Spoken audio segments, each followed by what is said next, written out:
like to talk to you today about an area where I struggle the most. If you've been wondering why you work so hard and still haven't hit that big score, this lesson may be particularly applicable to you. We all know at least one wheeler dealer, don't we?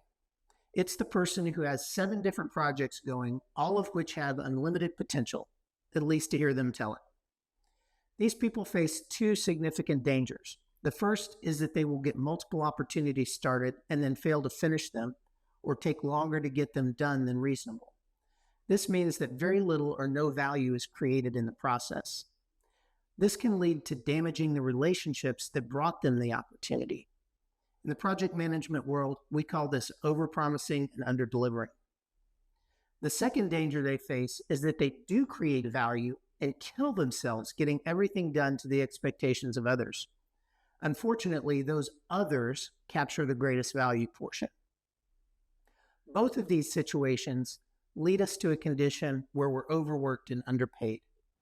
The driving reason that we get into this situation is that we have a desire to, 1, feel important and needed, or 2, we lack the courage to say no.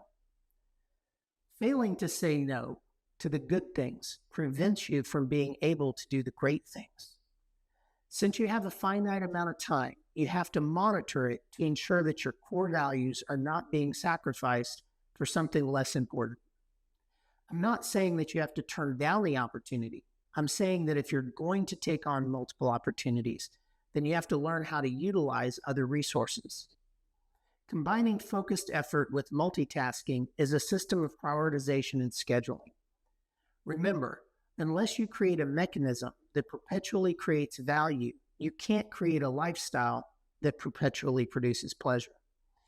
In order to make scheduling and prioritizing make sense, we have to talk about freedom.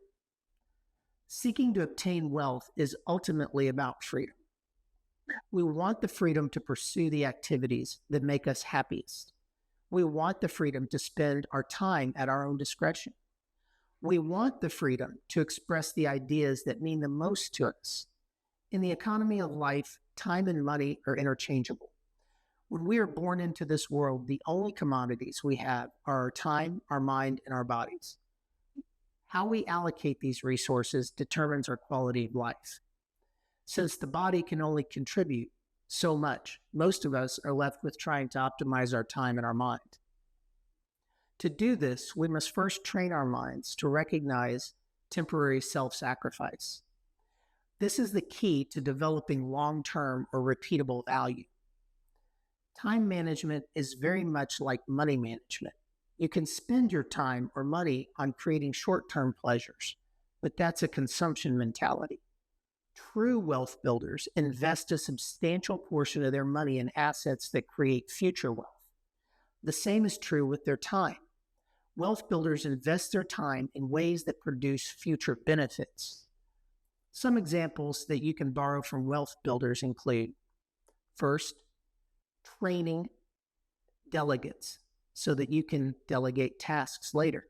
Second, building formal, social, referral, and business networks. Third, creating mechanisms and processes to replace repetitive tasks. And fourth, recording and documenting knowledge to prevent you from having to answer the same questions over and over again. And finally, educating yourself in the critical skill sets of your wealth building strategy. Good luck. For additional support, feel free to check out our website at www.wealthadvantage.net.